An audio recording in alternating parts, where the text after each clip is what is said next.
Lamar Jackson has never lost a football game weeks 15 through 18 as a NFL quarterback. The only time the Ravens have lost are years where he's been hurt late in the season.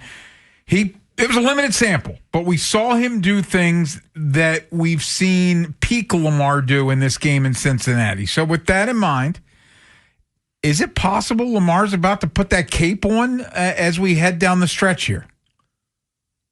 I mean, I think it's fair to ask and wonder and maybe project that the best is yet to come for Lamar. Are we going to get 2024 Lamar and 2024 Ravens offense? I don't think so. I don't think it's fair to even aspire to that at this point.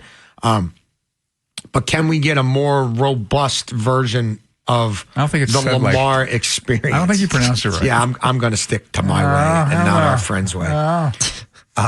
Yeah. Check that. Bones. Robust. There it is. Look, could he start to look like he did at times in the Buffalo game?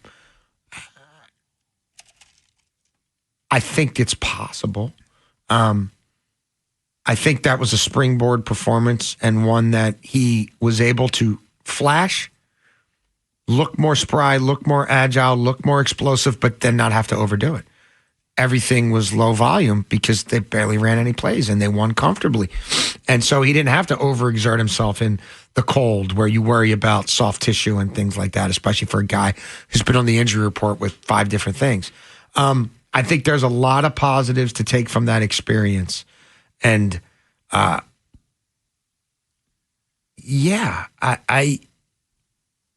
don't think we're going to see a run of form from Lamar that puts this team on his back and leads them to a long playoff run. I'm not sure about that, but I think we could see him hitting more high notes more consistently than we have.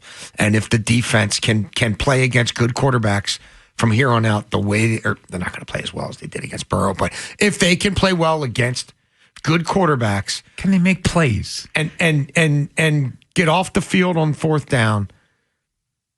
Then Lamar, I think, has a chance to keep this team in games against almost anybody. And I think given the way this season's gone, that's about as good as you could hope for. I'm with you on all of that. The guy that we saw last year, you're not going to see him the rest of this season. I don't think so. It's not going to happen. But looking at this from a glass half full perspective, you just played the Bengals on Sunday. Go back to Thanksgiving.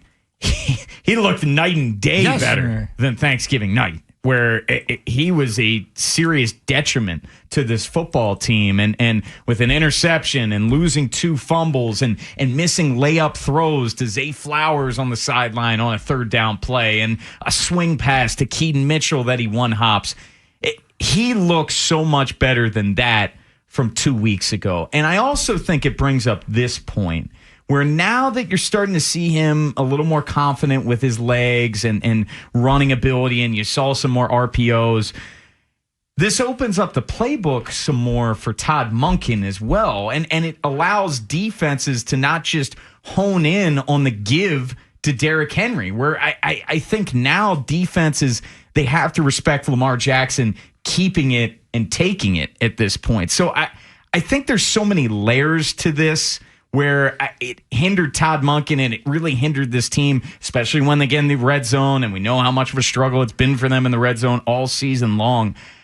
I'm with you. I think we're going to continue to see a better Lamar Jackson from here on out. I think I'm trying to find the tweet, but and I apologize who tweeted, but I think Lamar was the fastest he's been since week 1 in Buffalo.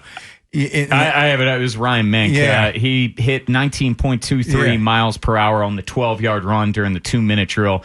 That was his second fastest top speed since the hamstring injury. Yeah, so like this... That backs up the eye test. Yeah, so it looked like he had a little bit of burst and a little bit of wiggle that we have not seen in a long, long time. And if he's willing to run a little bit, that does open things up. Like that, let's face it, and maybe at the end of the day, some of what made that offensive line better a year ago was the fact that Lamar Jackson is a threat to run the football. Absolutely. Absolutely. So if that opens up again, that creates holes for Derrick Henry. That creates some stress on the defense. Well, let's go back to some of the low points of recent vintage. The should I run, shouldn't I run, let me scamper out of the pocket, let me try to throw a little jumping, Kareem skyhook type pass, right? Nice. That gets picked off on the heels of his decision-making being a big problem against the Bengals. And you compare that to, again, small sample size on Sunday versus the Bengals, but when he went. He was decisive. Yeah. I think a lot of this is in his head. It's like he feels like he's back, so he's not caught in betwixt and in between. Run pass. He's just, when he goes, he goes. Now, he did get caught from behind once in the pocket. That stuff, I think, is still going to happen. But outside the pocket, it's almost like he felt like he was a supreme athlete again, and so he just went and did it. And that's where I think it can be contagious. And that's where I think it can snowball in a positive manner. And we'll never know how much of this is in his head and how much of it isn't, and exactly how he's feeling from play to play. And how much of this, frankly, is him just maybe coming to grips with the fact that, like, I'm stuck with Falele. I'm stuck with these 5. It is what it is. You know what I mean? Like, I've just got to be me.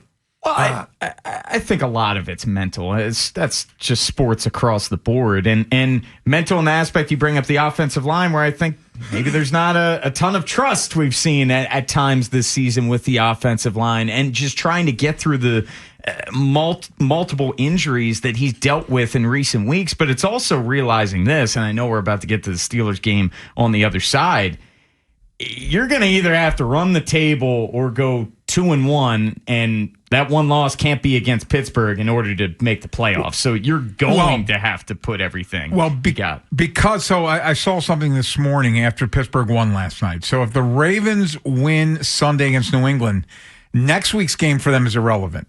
But they still have to beat Pittsburgh week 18. Yes. Well, no matter what happens, even if they win, so they have to win 2 of the next 3, but the Green Bay game's irrelevant.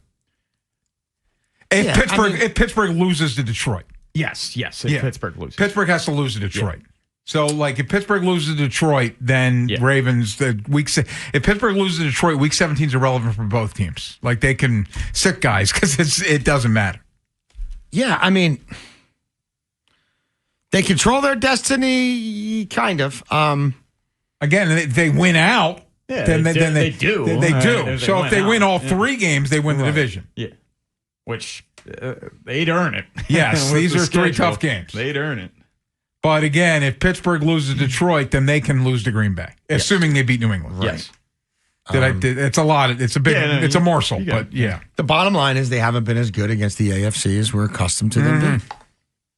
And they haven't been as good at home. No, as we've been. We'll get into that more. Yeah. Harvs would beg to differ. Except for Chicago. Yeah, that would. Yeah, there was. They were good against Cleveland, but that was pretty run down. And again, Chicago was Snoop. Yeah, that was peak Snoop. Yeah.